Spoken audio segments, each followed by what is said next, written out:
Hello, hi everybody. My name is Etsile. I'm from Botswana. And for those who don't know where Botswana is, let me educate you for a little bit. Botswana is a country in southern Africa. It is formerly the British Protectorate of Bechuanaland. Botswana adopted its name after becoming independent on September 1966. It has a population of just over 2 million. It has a landscape defined by the Kalahari Desert in the Okavango Delta, which becomes a large animal habitat during the seasonal floods. Botswana is widely regarded as having some of the best wilderness and wildlife around an African continent, with a full 38% of its total land area is devoted to national parks, reserves, and wildlife.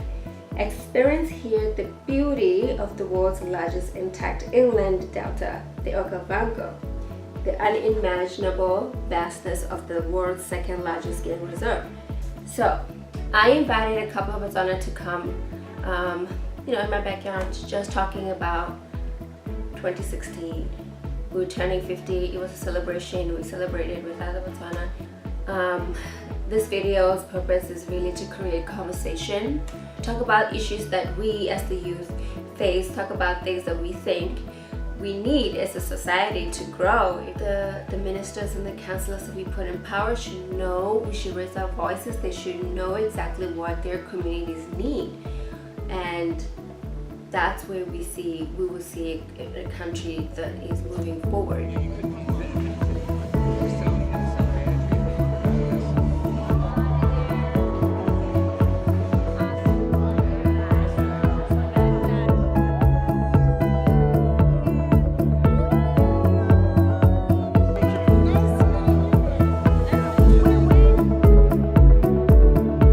My name is Sami. I'm from Kanye, Botswana. I am the reigning Miss Botswana USA. The pageant is November 5th in Washington DC, so Okay. I'll be representing the country. I'm very honored to be a part of this, just when we are celebrating our Golden Jubilee of Independence. Yeah.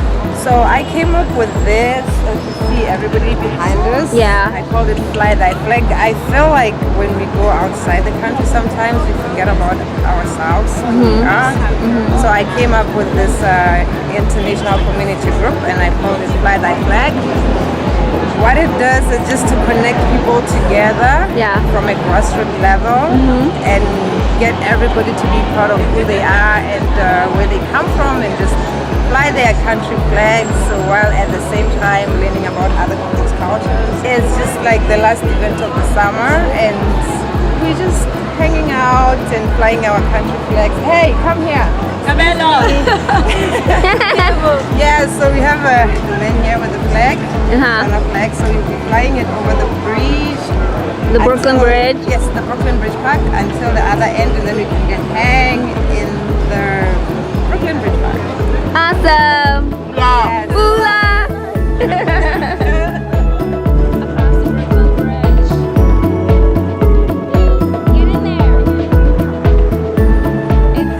Say something about Botswana. While you're at it. About Botswana or my country? No, Botswana and your country. You're from Lesotho. Hey guys, this is Ntabi from Lesotho, and we are pretty much neighbors, Lesotho and Botswana. Yeah. That is why there's always that mutual connection that happens naturally. Yeah. So it's very exciting for us to be here, celebrating our Miss Botswana USA, And also our 50th independence for both countries actually. Yay!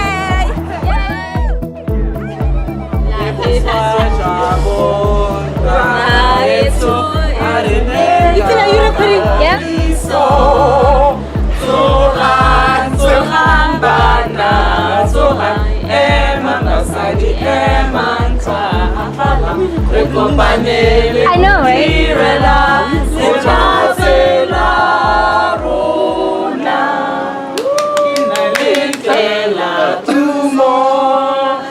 Chabaya Botswana Kakutlwano le kahisano go pagantswe mogo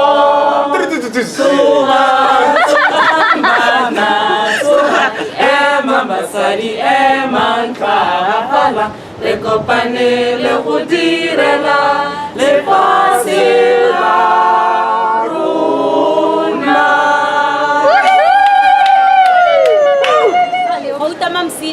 From Mahalapche. Alright. Living in Brooklyn, New York City. Madira Dubate from Kamaha. I live in Harlem. I work for a bank. My name is Tutlo. I live in New York and I work for a bank too. Where are you from? I'm from Gaborone. Yeah. Can we do take two? Yeah, we can do take two. Okay, take two. Hi, hello, Jimelan. My name is Tutlo. I am from Gaborone and I work in banking in New York City where I currently live too. Okay. Hi, you're Etsile Marupi. I live in New York. I'm from Trudy, Botswana. So nice to meet everyone. Bad man. Stephen Maruma from Kanye. I live in Rockaway Beach, New York. Okay. Hi, Nzwaki Rampa. I work in a bank in New York. I'm from Botswana. Okay, Dumela Nakina Armstrong, good morning. I live in Manhattan and I work in social services, HIV/AIDS field. Awesome. Good. Yes, Mulete. Dumelang ke nna Lorato Sembe ke tswa Kanye. I live in New York, Queens. Well, as a having Botswana turn 50, I feel like the country has definitely come a long way. You know, sometimes you have to step back and appreciate where it comes from. We literally came from nothing to being probably one of the most respected countries in Africa. And when you move to a place like New York, where it's a diverse mix of people from all over, including Africa, immediately you walk into a room full of other Africans, you tell them you're from Botswana, they'll immediately tell you what they think, how great the country is, how you guys do so much, everything so well, and everything works in Botswana. So I think that's awesome. We need to pat ourselves on the back for that. But turning 50 now, it's also a turning stone. It's a point where we can no longer sing that song anymore of, oh, you know, we came from nothing and, you know, we're here. It's more like now we're on the global stage and we're going to compete with the best of the nations out there to get business. And that's the mentality that I like to see in Botswana going forward. That's what 50 means to me. Yeah. I have to say that as much as we've been like the most peaceful country, we've gone through like everyone kind of praises us across the world through our diamonds, through the way we do business, the fact that we're kind of the most stable country and everyone wants to be there. I think it's created a sense of complacency in our country, which is kind of unfortunate because I think a lot of the countries, like if you look at Nigeria, other countries, they've kind of had so many adversities and they've all had to fight. And I think Botswana lacked that fight. And it's because we've just had it so good and our ancestors have done that for us. And it's such a blessing, but at the same time it's a curse. And it's up to us to rise above the fact that we've been so good and aim to be great, because we can be. Because we don't want a situation where one day we're absorbed into South Africa. We're only 50 years old. That is very, very young.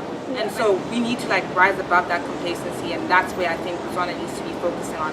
We've created these pillars, these 2016 pillars. We haven't been able to define them. We don't know what exactly it is we're going for. And I think if our leaders could focus more on very distinct goals, we can start to aim to reach them. So we've done great, but I think the complacency and just like being kind of coveted by this safety is kind of pulling us back more than we think.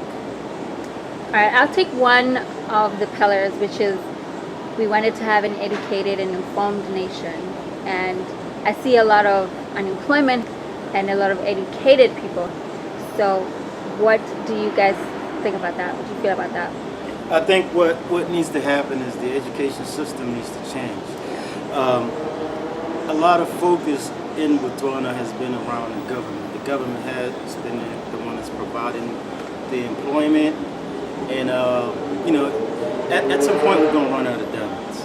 We need to teach people to be entrepreneurs, to go to school, not just to go to school and get a degree and get a job with the government. How about get a degree and start a business, right? So that the country can really move forward. Because when the diamonds really run out, we have nothing to fall back on. But let me ask you a question on that. But do you think that the government have provided platforms for entrepreneurs to have this? That's why I said the education system itself has to change. The mentality of the education system has to change.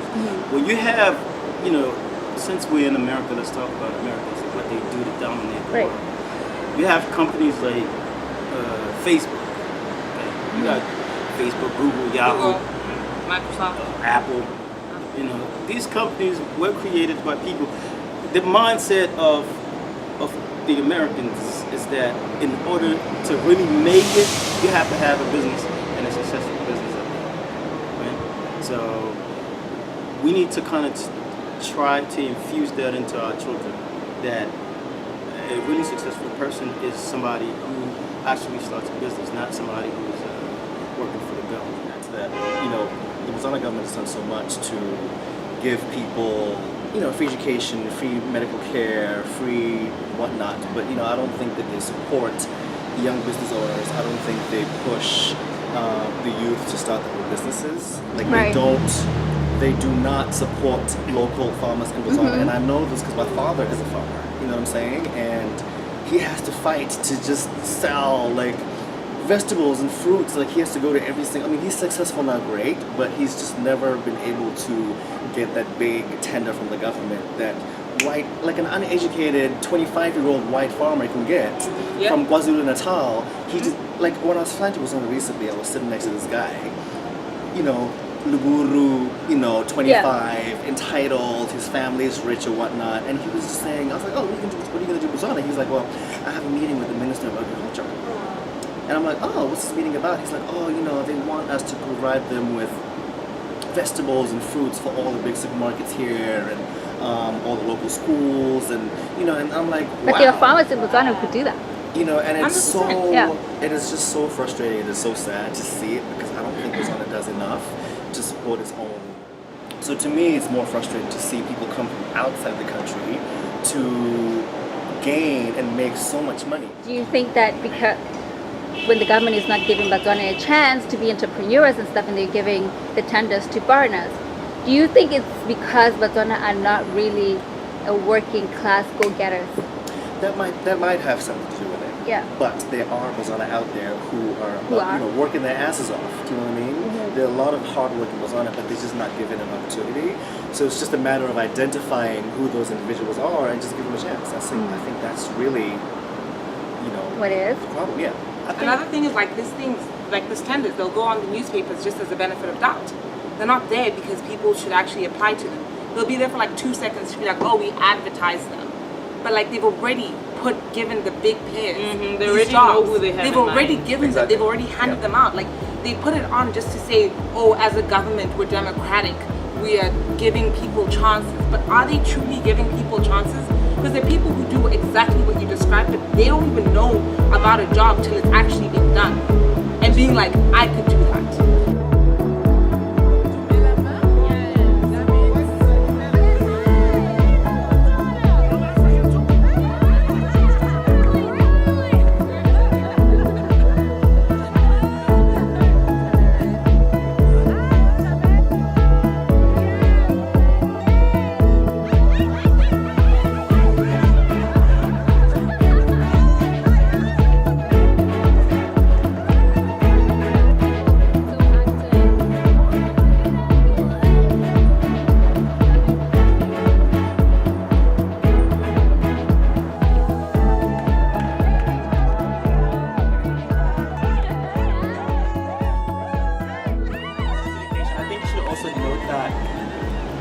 Fine, the whole like the diamond, I mean, you can call it diamond like revolution, industry revolution, like that led to Botswana being the middle income status country that is it now. It did give government the opportunity to set up some free education, primary school, high school, and a very good university. But at the same time, this education system that we have is ranked really poorly in the competitive report every single year. It's there. Yeah. You see the schools, you see the students churn out, but it's really poor. So we have to ask ourselves, we have a very good network of schools, but are they doing what we want them to achieve? And what is the world thinking critically of our education system? Why is it so bad? And the very vulnerable level education system is the elementary school level, Right. the primary school level. I didn't go through that system, the public school system, but my perception of it is maybe we may need more inspired teachers. I don't know how that will come into form. Maybe we need more money to fund those teachers because teaching is not seen as a sexy career, so like to follow in Botswana. So I have a question for you, so you don't go anywhere.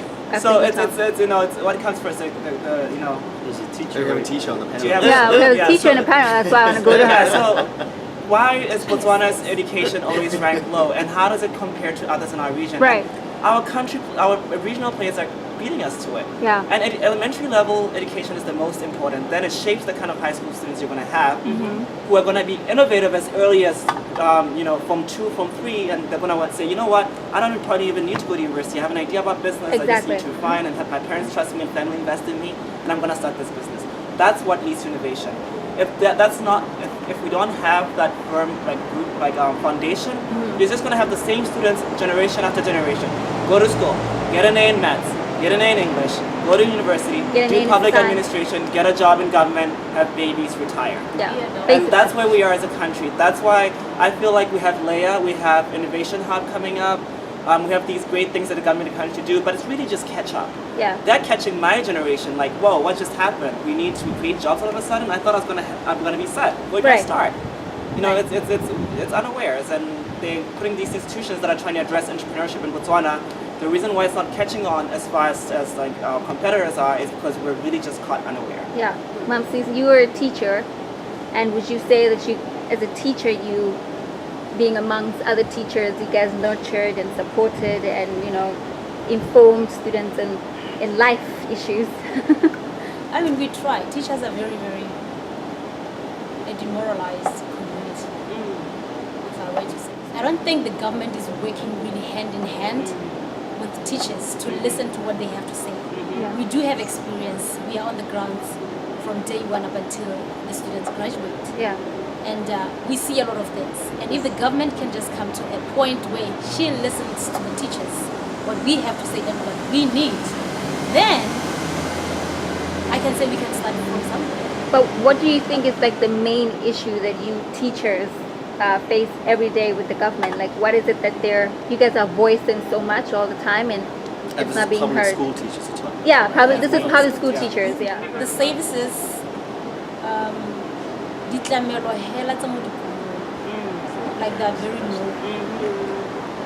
They are very low. Ibile, when you come from rural areas, that's even worse. At least those that are in the cities and in the big villages, they have an upper hand. I was teaching in a tissue. I know a teacher. Yeah, you can imagine. I have taught in Seronga also, all the way. Yeah, I have taught in Seronga TS, and I saw it firsthand how they were treated against how I was treated Kumahalad. I was not even from Gabs, I was from Mahalad. It is different. So you would say that teachers in rural areas mostly, they're not taken seriously. They're not taken seriously. Even the students are not taken seriously. You have 45 students in a class and Ditilodi are Tyler. Yes, I was That's teaching big. 45 That's students in a university class. big. All cramped up in there. You know Right, but what then I how mean? do you expect them to do well in advance to go? Sometimes we There's don't no have. way. Sometimes we go without stationery for the longest time. Oh wow. Nobody's really taking good care of such things. And my teacher and they want to say something and they're not being listened to most of the time. I wish this thing could be wiped out by who I don't know. Like it's a very crippling mentality. You go like in even though the government of Botswana is still saying it's not helping. Then they spew millions of dollars into a Botswana. It even blocks you to be creative. Like, Exactly. can we be creative? Can we start something? Can we do something? And we'll see whether empty pockets will stop us from doing Or that. could you even just run a fundraiser Right. in the Fundraising, communities, like, like every that's what they quarter, do here. just do a fundraiser. You didn't have to wait for the government. But to I do think stuff. nowadays teaching is even more frustrating than it was because teachers now because of what has been going on between the teachers and the government. I don't think they're putting so much of their effort into raising the students like it used to be. So now they want more money for So for anything to for you happen. to enforce discipline among the students, I'm not being paid for that. Can the cops come and ensure that discipline is going on in schools? Like I can't. And back in the day, it wasn't like that. A teacher But was back a in the cop, day, a a teacher was a parent, cop, a grandmother. parent, a nurse, everything. And Because the these children interact all with these the teachers efforts, every day. yes, That's where like the all these child is efforts were inspired taken from. for granted. So when they voiced out, they were like given a boot. That's when you believe free education is worthless. In that moment, like free, what are they learning? They're learning nothing. They're being around nothing. You need people who are so committed that want to be teachers, nurses, grandmothers, everything. Like, I feel like public schools are not really having kids like explore their minds, get exposure, you know what I mean? And then people say people are wasting money in private schools. It's not like that. Because our education system is so basic. All that they do is teach you the ABCs, go back home, that's it. They don't teach you to grow up, you know, and explore and, you know beyond what you're being taught in class. So I did my high school in South Africa, so I can assure you that the education in South Africa is just so incredible. Like the things that they expose you to is just so incredible. Like right now I'm an athlete. I love sports. I was always traveling around the world, so I always feel like education, I don't know, education in South Africa, they expose you to so many, they expose you to such an incredible, I don't know, a community, and then you go back home and it's not as much that is being done here. So you were exposed more for Yeah, you to see that there are other things out there. Do you think that's why a lot of Botswana who go to school outside, they don't really want to go back home? Definitely. You know what, this question of exposure, I've been thinking about, especially following on your comment. It's the slight differences that you notice coming up between a public and a private school education system, right? There is definitely a different way in terms of how kids think in private schools. I think maybe it's a form of, we know our parents are paying for this, so we expect a certain level of, respect in terms of how we receive our education. I felt like the teachers are aware of that too. Having said that, my fellow classmates as well had this room to be rebellious. You might call it entitlement, but there's a room to be rebellious that I think has helped me as well in my life. Because you're kind of always pushing the boundaries to see who's going to stop you. And you know that, first of all, there's no corporal punishment in a private school because you're paying for the education. You're paying for your child to go there. Why would you pay your child to be beat up? So as a student, you're kind of like, okay, I have that room to work with too, like as a naughty student. But in private schools, it's like, this is what you're going to take and this is all. It's the beginning and end all system, right? So is it really the students who are pushing the boundaries and the public school students are not? I don't think so. I think it's really filters from the parents and how the students look at the parents. And it's unfortunate that the parents that send their students to private schools are usually the ones who are socially, economically well-doing, right? When you compare them to rural parents, then when you compare them to parents in the rural areas, then they don't know that they have to push back when things are not going well at the school. I feel like there's an infrastructure that's lacking, and I appreciate that it's really free education that counts in Botswana because not a lot of people cross over that poverty level. But at the same time, it's like ke romelang ngwana to school, it's free, we le sekolong, and that's it. So there has to be like that top-down feeding. Once you change the parents' mindset, the kids are going to feed off to that some degree. And it's gonna go down to you're gonna see a change in performance. So basically, just for a change in everything, it should begin with the parents. From both sides. Yeah, from both sides. Yeah. Then at schools and teachers and stuff. So But the teachers, I think, have it hard because I have friends who are in teaching. Even in the US, it's a sensitive topic in terms of like what tools they're given to teach. I cannot imagine doing my job in a bank without even a laptop. Yeah. Like if you're not giving a teacher a room of a certain number of faces that they can recognize and work with personally and give them 60 students in a classroom with no chairs, there's no crayons, and the board is like almost falling off the wall. What is going to happen? There are people who've been to public schools in Botswana their entire lives and they do well. I was going to say that. You know what I'm saying? It doesn't define them. It's say just... something, Armstrong. Stop snapping your fingers. You know what? It doesn't define them. It's just something that they had to go through, and some of them are perfectly fine with. Even when you're in public school, private school, it's about the person. I know. It's about how you're raised. Those are the things that matter the most. And like you said, so many people can go through public school and just be fine. You do just fine. Do Yeah, just right. fine, Yeah. perfectly. Yeah. And some people, and I know my friends, I have friends who right now are studying things like theater and studying things that are more creative. And the reason they're able to do those kind of things is because they went to a school like Pula. And they were the kind of people that didn't go into sciences and mathematics or finance. People who excel in public schools are those that are doing kind of like generic or like kind of like into the good jobs or like the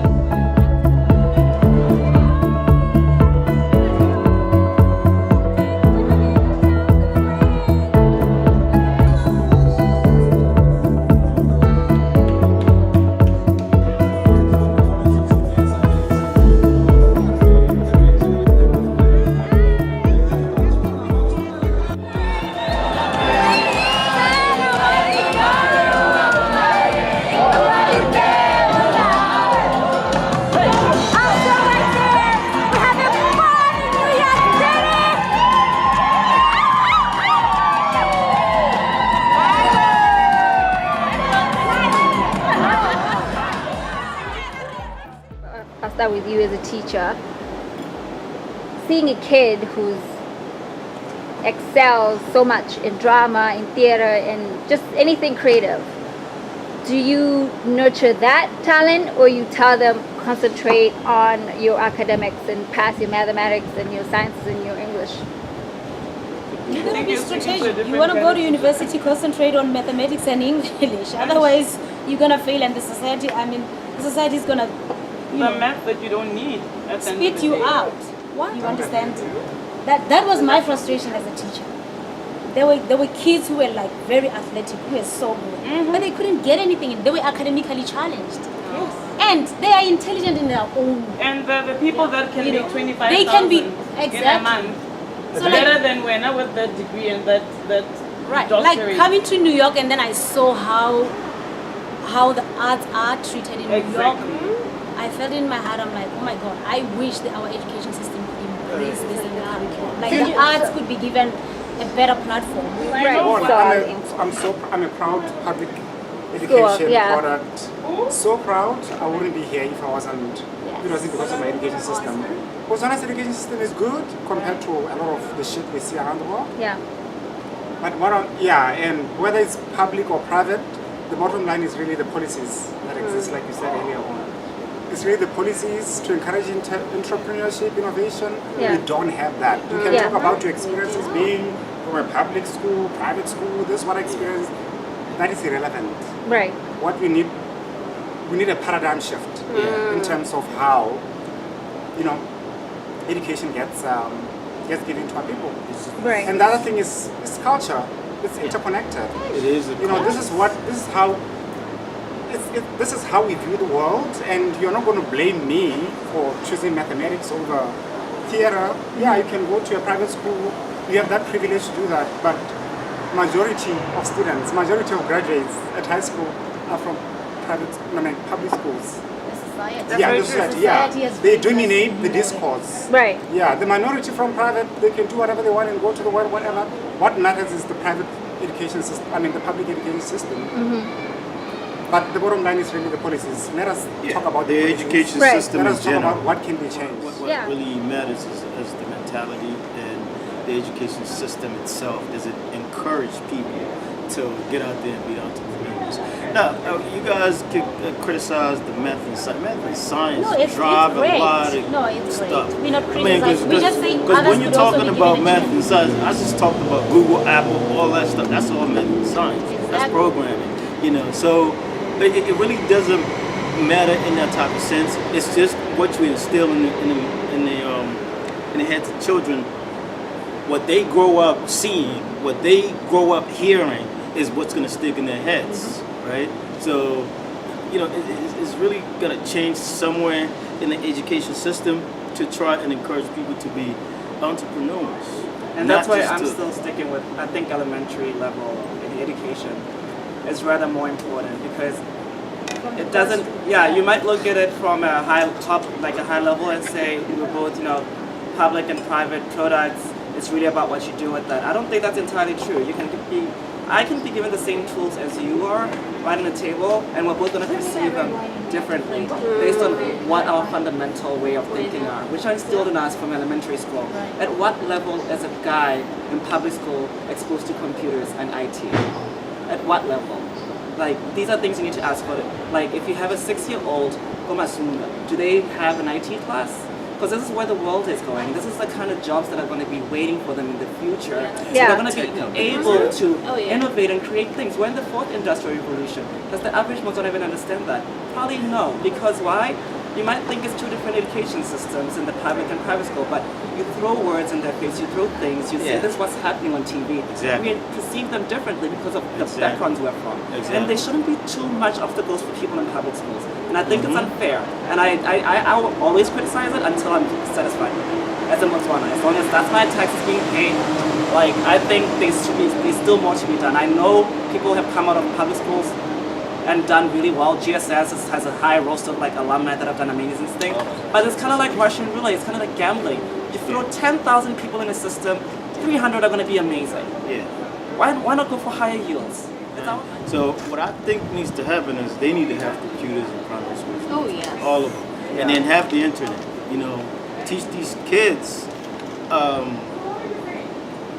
to get on the internet at an early age. So a lot of times sometimes when you just throw people in the internet, they discover things, especially kids. They'll discover things themselves. It's you know? They'll create their own. So, you know what? I think you're going a step far because, like, getting there, like, we don't even have the infrastructure to give kids.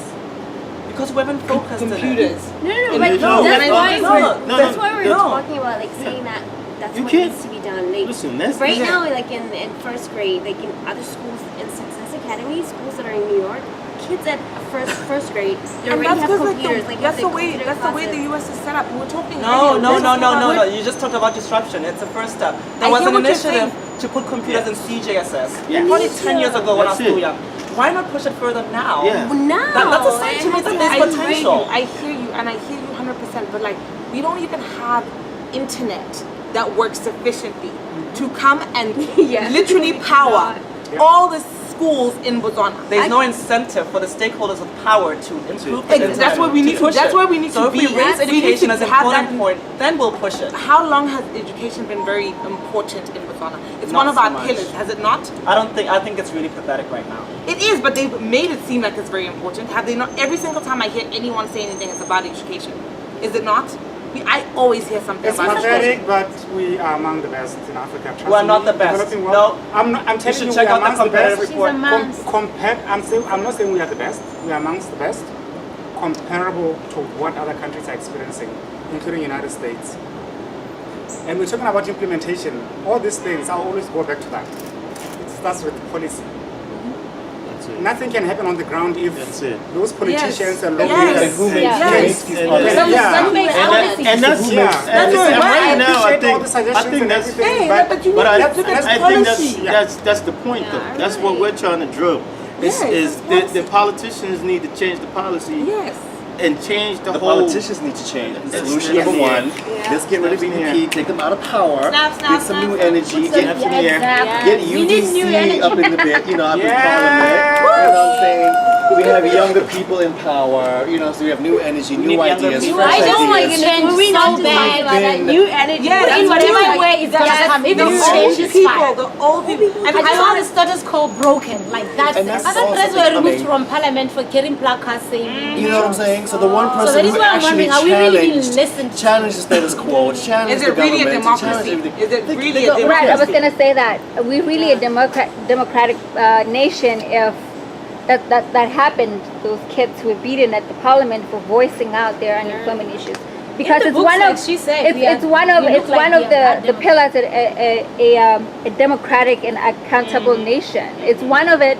But so far we failed everything. And we want to have a moral and tolerant nation. And that was one of the pillars, moral and tolerant. Mind you, this is where my problem with 2016 is. What does tolerant mean? A moral and tolerant nation. Is that a definition of a You vision? don't speak as a pillar? child unless you're spoken to. No, but like O tlhoka maitseo ha o ka ta bua dilo tsontse rona re batla madi rona re a re. How- That's how- rude. You that's not how you speak to old to elderly people. But like That has a lot to do with how we relate. That's why Joel. How to All right, let me tell you this. Let me tell you. what is that? How is that a Moral vision? intolerant How is that a vision? They didn't have that in mind. Wait, Like, I was at gonna some say point that. we I was would gonna have say these are the three ones that I have a problem with because I don't understand why they're even there. A passionate, just, and caring nation. What does that mean? I mean, yes, we want a safe and secure nation. We'll talk about that in a bit. And then it says an open, democratic, and accountable nation, a moral and tolerant nation, a united and proud nation. How are these pillars? Exactly. Let's just answer that How do question. you even define what are the measures of success in those pillars? Thank you. They were never They were clear. never They were never there. These are not They were even never goals. I'll tell They're you what they're not not even- tolerant I in. think this is stuff that's already been happening in Bots. I think But I the think, whole like, tolerance right now- and passionate Passionate and, like, whatever. democratic This is us. and, That's like, why. glory, like- That is why Botswana we have problems with our country, but we cannot go. Like we feel like we're not being listened to because we're not violent. We're not this that pushes people We to don't listen to boycott, us. yeah. Take people like Nigerians and South Africans. They've been through so much. They don't take this whole come back tomorrow. They push for what they want. You know what I mean? And that is how apartheid ended in South Africa because they push for what they want. But us, we've always been like that. We're like, oh, we don't talk to elders like that. We don't. Yeah, but we've Rata, always, I think always that's been what- like that. Why is it a pillar? It doesn't make any But it's sense. changing. It's changing. You know how we are Africa's best kept secret. Right. Do you think it's because we don't? I personally don't take that as a compliment. One, and two, do you think it's because we don't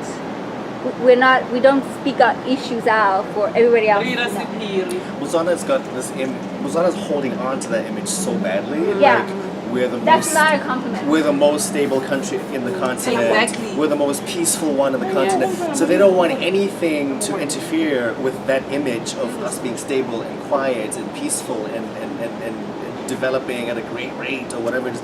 So any challenge will almost always be opposed by the government because they don't want anything to interfere with the image. Right, so of how Botswana is viewed batu-bataring by the rest of the mentality. world. Because batu-bataring, oh my God, Africa's biggest gem, Yeah. and now all of a sudden there's turmoil. It's just like Sudan, it's just like South Africa, it's just like Congo or wherever.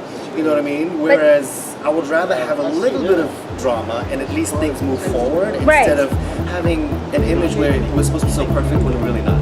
Right.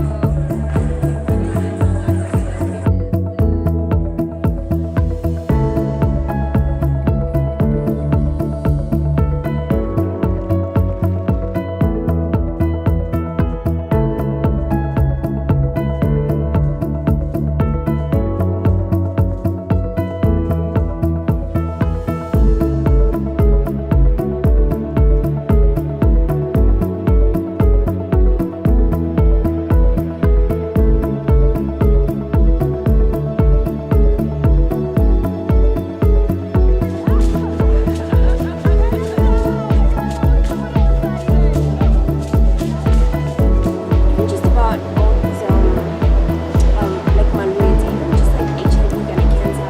Like people back home are not really comfortable talking about these issues, and I always feel like all these people have cancer and AIDS. It's almost as if it's like you can't speak about it. Like you can't talk about it. Go Botswana, how do you wanna be? You can't talk about it. Matter how you want. People talk about how not cancer. People are just so open about all these things. And then you get medication for it. But back home, everybody I just wants to disagree keep with you, everything. though. But I tell you, people back home don't want to talk about these issues, and not talking about things it doesn't make it go away. If you want to get to a level of society that actually is willing to talk about it on the first date, hey, I have HIV, you know? And so far we've fought stigma, and it has gone to some level, okay, but there's still some stigma. That's what I'm talking about. But stigma. there are legal repercussions in America of not disclosing your HIV status. Exactly. Serious. Guys, we have All of the whole Batswana level, but disclose the hell when Musadi halas in that date, Policies, like an law. So Prison. institute some policies. Yeah. In fact, somebody will I remember knowingly when know I- that you're HIV positive, Yes. and you don't take measures to protect them. you're off to jail 10 years. Countries focus on, I think, what they feel like is like their biggest issue. So Botswana will focus on HIV, AIDS, and awareness. America will focus on cancer and heart disease and whatnot. Sudan or whatever country it is will focus on Ebola. Right. You know what I mean? And then in Brazil, they're focusing on Zika now. Do you know what I mean? So whatever the main issue at that time, that's a pandemic, that's what the country will mostly focus on. Do you know what I mean? So just because people are not talking about Zika in America, it doesn't mean it's not here. Right. Just because people are not talking about cancer in Botswana, it doesn't mean no one in Botswana has cancer. Do you know what I mean? It's just about, you know, what the biggest which demographic is mostly affected, and which percentage rather is mostly affected, and that's what they mostly talk about, put on the billboards and whatnot. So yeah, I do want us to talk about what, you know, the nice things that we have now that we didn't have 20 years ago. Shopping malls. Definitely infrastructure. Infrastructure's definitely changed. I went to Botswana last year and this year, and I saw the CBD for the first time. I was like, wow, you know, because the last time I was there 7 years ago, it was just arid desert in that area, and now for about 8 years. Oh, awesome. Okay, what am I grateful for in Botswana is, I don't know, there's been definitely a lot of change since growing up. There's been more fun things to do around Gaborone, which is where I grew up. More entertainment spots, more places to shop. We used to have to rely on my feet gang just to get a simple pair of school shoes. But we don't need to do that anymore. You know, it's the little things that matter. I have 3 big malls to choose from for that, and I mean, to me that's just convenience altogether and defines the kind of city that you live in. So I think Gaborone is doing well, and I think the country's coming up. We have very good game reserves and nature reserves that are very good, and other countries are trying to benchmark of that. Our elephant reserve is good, it's well respected, the trees. The Okobamba Delta is amazing. Dude, stop sitting on our points. Alright, I'm gonna like pull it off. I can go on about the good things. And sunshine too. I live in New York. After September I'm pretty much done for. So I miss the sun and, you know, the dry heat with no humidity. That's nice. Yeah. Okay, we made it to the 2016 Rio Olympics. We had so many people representing us. We had so many athletes representing us on the track and field. Swimming, Naomi Ruele was. So we've never had swimming. Yes, we had a. She went to incredible FYI girl representing us in the swim team. Yeah. So we've really been it's been such an incredible, amazing year for us in the Olympics. And our team was they were so amazing. They did so well. I mean, they did the best that they could. Yeah. That they could. So Team Rio. Nice. What? Positive stuff that you're impressed with Donna right now. Why are you punchy, Lottie? What am I impressed with the country right now? Yeah. Maybe the diamond industry going back into the country and creating some jobs. I mean, there's still a high level of unemployment, but I think that's a positive thing. You know, if you're the biggest producer of diamonds in the world, speak up. You might as well have, you know, your population benefit from it. So that's really what I'm impressed with. Woohoo! Yay! Swaki. What I'm impressed with is the youth. You know, we are sitting here as the youth and we're doing so much to put our country on the map. Yeah. And I think we've done way better than what our parents have done. I've got friends back home who are opening restaurants, who are starting new things, and I'm so proud of them. Like, the youth is really, really trying, as much as like we have had so many obstacles, but I think our generation is hungry for some sort of change. And we're pushing and we're pushing. And as much as we're sitting here and saying all these things, we're not saying them just to say them. I believe each and every one of us will be pushing to be one of those Botswana that are pioneers with something in our country and change it somehow. So that's what I'm happy about, that our youth has become more vocal. Yeah. Yes. I'm strong. That was good. I'm strong, darling. I'm proud that I'm a Botswana and there hasn't been any wars since That's a big thing. That's a big thing. Yay. That's a big And deal. I'm proud that, you know, my country folks are becoming more vocal, they're becoming more aware, more conscious of things. you know, I shall not forget the one that people were beating at the parliament thing, the unemployment movement, everything. We was beginning to see a movement growing up in Botswana. People are beginning to say, hey, we are holding our leaders accountable. So I like that, and I live for that. I wouldn't be here if that existed then. I wouldn't be here. Yeah. I'll be part of that. So I'm glad to see that happening. Awesome. That will bring good, beautiful things. Yeah, Maban says a word. That's one. Hey, there was 1, 2, 3, 4, 5, 6, 7 people in front of me.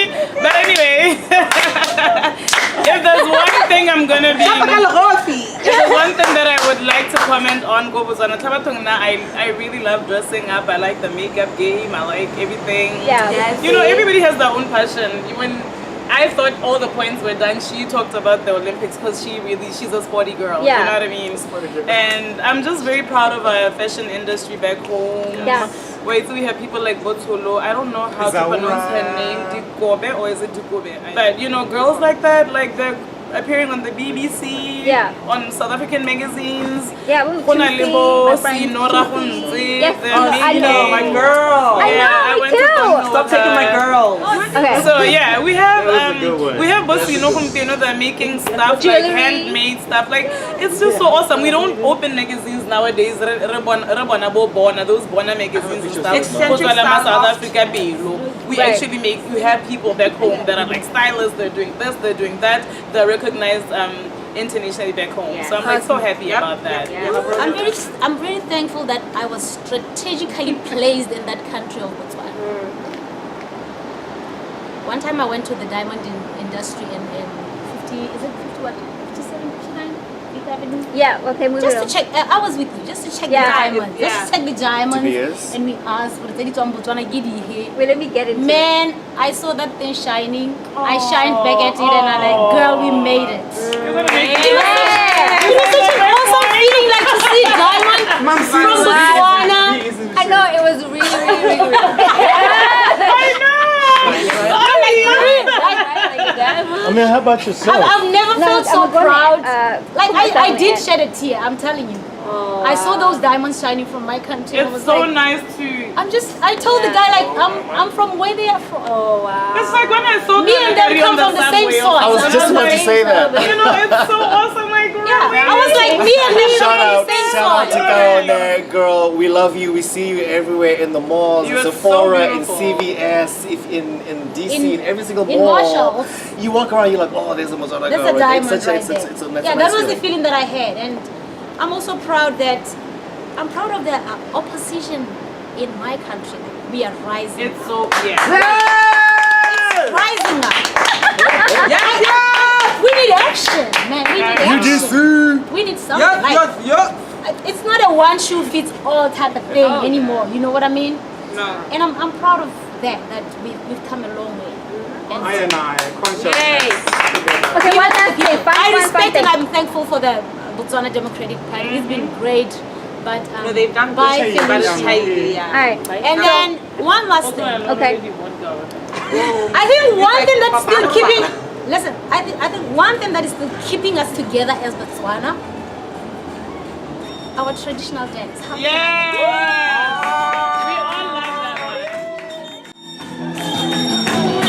We all love that one.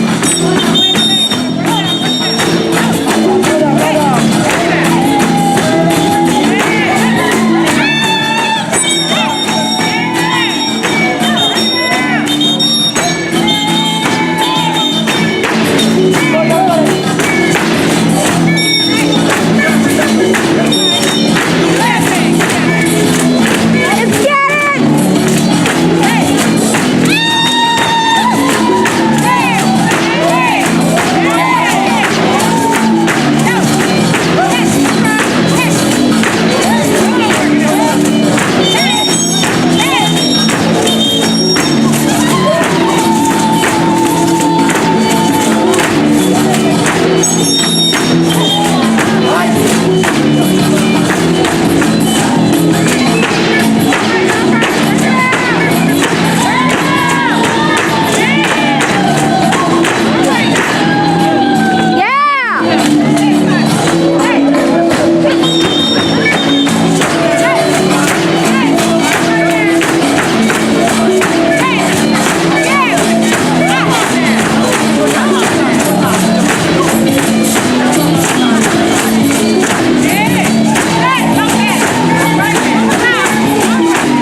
much great things, and I think what's really important is we've been afforded the opportunity to be in New York and try out different things in our lives. It's just we've seen so many things we'd like to see out of our country. Some good, some have been negative, but obviously with good intentions of seeing things change for the better, right? Yeah. But it's a good feeling to know deep down that if the world crumbles, if my world fails, I'm not too scared to go back home. Exactly. Like we're actually from a good country. Exactly. It might be it might not be the most exciting place to be, but you're gonna wake up to clean water, a good bath, a good sense of community. And How can I nobody- forget that? and nobody threatening to kill We you. have a perfect And sense of community. To back add on home. to what he has to say, there was one time when I was Googling the American dream. Of course, we already know what the American dream What's is. that? I mean, the Why American take dream. offense? This is okay because we already know what the American dream is. I wanted to know what the American dream is to a foreigner. Yeah. Because it cannot be the same. Right. Well, it has the basics of an American, but what about when you're a foreigner, And to add on to what you're saying, I read that, to an immigrant, the American dream sometimes can be running away from home. On top of wanting the cars and the houses and the good jobs, it's actually running away from home to find security, a peaceful place. And we don't have that problem. We don't relate to You know what that. I mean? Like from Botswana, we don't have that problem. We can go home, optionally, forced, whatever, we can go home. I want to close this up because we're almost 2 hours into it, and I just wanted, a fun thing about one of your main culture shocks when you got here. And then we just close it up like that. Culture shocks. Wait, don't shoot Homeless people. I've never seen a homeless mine. people. I've never seen homeless people In America. in my country. So when I got here, How do we get it there? How do we get it there? How do we go to And that's one America? person. We're not talking about millions. We're not talking about millions who are displaced and living under the bridges and in. No, I It know was- that. it was a People cultural in shock. America, the shock of it. Especially elderly people. Ha gona bagolo ba go teng ba bana go ba nna teng go Botswana. Go na le bo gae, you know what I mean? There's you can always go back to the Explain village. where they sleep, where you see homeless people, where do you see them? They sleep on the streets, they sleep under the train bridges, they sleep in the train stations. Elderly people, In like dustbins? 80-year-old woman sleeping there, cold, no food, nothing. Minus 27 degrees Celsius. Minus 27 degrees Celsius. Celsius, guys. It was, to me, nani ke bona le dilo tsa go talk about seo. I kitse ha bagolo ba tshwara ya. No, Bala guy. Hey, For me, Bana ba kae? Bana ba kae? Go gae ke kae? okay, we got for it. me, that was my actually biggest one as well. Yeah. I think the second one would have to be the attitude here in New York City. Everybody is quick to snap. People just have no patience for anything. So just adapting to, people not having any patience as well. Batswana ba ko gae. Ga gona ntwa. Onna mo di boxing, 2.5. No, in New York City. 2.5 for langa na ko phase 2 na le France That's a yari big ito na ass to na house. yan. Cherish that land while you still have it. Big Huli, house. do some gardening. Huli sa di potato nyana. Mwana mo New York mo. Dololo. Ntlo ya gago e kana yana. That ya go tsamole botaneng and you pay 20,000 pula a month. Go tshela yalo. No dishwasher. No, ga gona washing machine. Why not like I'm talking about Manhattan, babes, okay? I have a And we don't even have that in Manhattan? Seriously? All right, come on. Unless you're paying 60,000 pula a month. Manhattan. So, what I'm saying That's is, his experience. what I'm okay? saying is the cultural experience that I've found here in New York, and this doesn't speak to America. I think I've been to other cities, and life does get better when you get out of America, but the opportunities get less and less. So it's the give and take. When you get out of New But York. in New York, housing is a big problem. One, people don't have access to housing. It's expensive for the average person. A studio apartment, which is basically, for those people who don't know what a studio is, One room. is a living room, bedroom, kitchen, all in one, with a In little 4 door. walls. One room kitchen, And yes. 4 walls. With a little wall that takes you to the bathroom just for a bit of decency. I think $2.5. And an average price for that in $1,200. Manhattan, where you have access to jobs, is $2,000 and up. That's 20,000. You can build a house, honey, in OG. That's a golf estate. But the last time I checked in Gaborone, you can rent a golf estate house for 20,000 pula. In New York, they get to a studio apartment with no elevator and a doorman, and those are things that also matter once you start living in Manhattan. Now, if you live in other areas, you give or take safety, you give or take commuting time, But tota go nna mo New York, that was the biggest shock that I had. Little housing space and no car. So Yeah. groceries. My biggest culture shock was the people. Yeah. The people in the US, especially New York, are very, very involved and like they want to be the best. They want to. Self-centered. They don't care about what you are. They don't care about how you're doing. They don't care about how you feel. You could be like, Oh, you were? I'm coming from a country I I'm don't trying know to get a anyone. glass. Where I'm from, you know, Batswana, we like to make people feel comfortable. We like to make sure that they're fine. You know, like we are very loving people. Everyone goes for self. There is no sense And of there's no way that you can trust anybody but yourself. And that to me was the biggest culture shock. Because I used to trust people, you know, and I used to think that people had sort of like my back, but no one has your back. Look at Rome. You are alone. And that to me was the biggest culture shock. I'm strong. Girl, New York City. Mental health. America, everybody seems to have a mental issue. In New York City, that's why they snap. That's why they don't give a shit about anybody. It's an epidemic, and somehow the government hasn't caught up. But and the second thing is really housing. You know, gentrification. Yeah.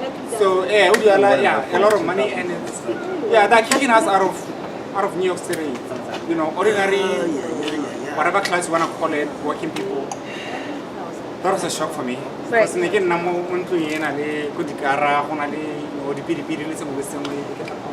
Right. Miss Loretto. My culture shock was, hey, but when behavior in America is very weird. Yes. Like, while I'm starting my Daniel 2 blocks away, which was like, you know, like, people start getting by you know.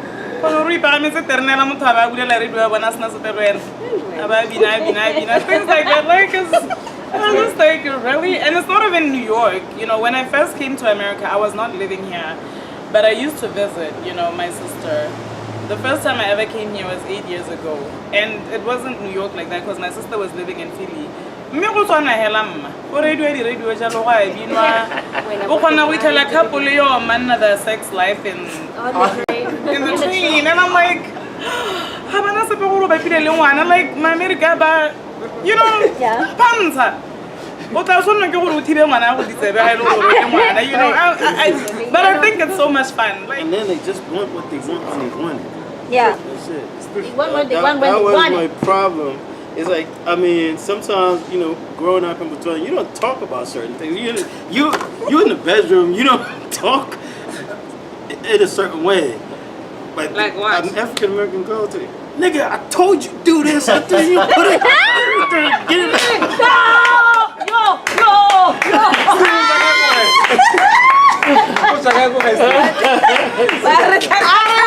I'll excuse him. I didn't put it. I don't want to finish the words because you know this is not. That's why I say put it. Put it. Yeah, like put it here or put it there or do this or do that. Are we dying? Education, I don't want to compare education here with education over there because it's totally different. But talent here is nurtured at an early level. Teachers need to be trained for picking up on stuff like that. I mean, passing your exams is very important, but also nurturing a person's talent is also very important.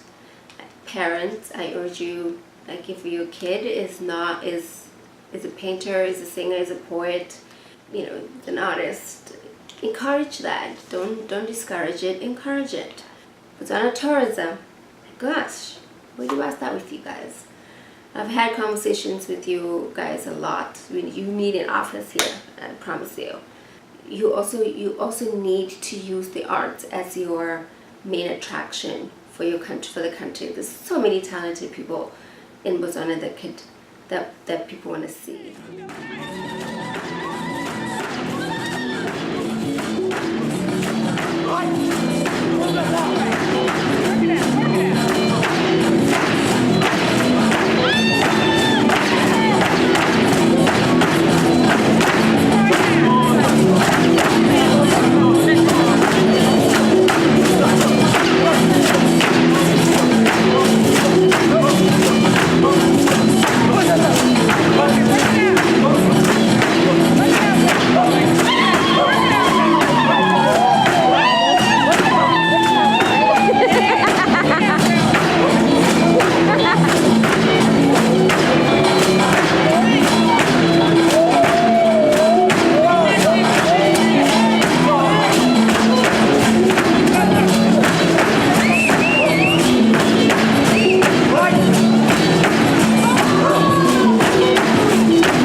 conversation means that for our next election, which is around the corner really, our next president or our next ministers or even the remaining ministers need to talk about the issues that we really need for the nation to progress.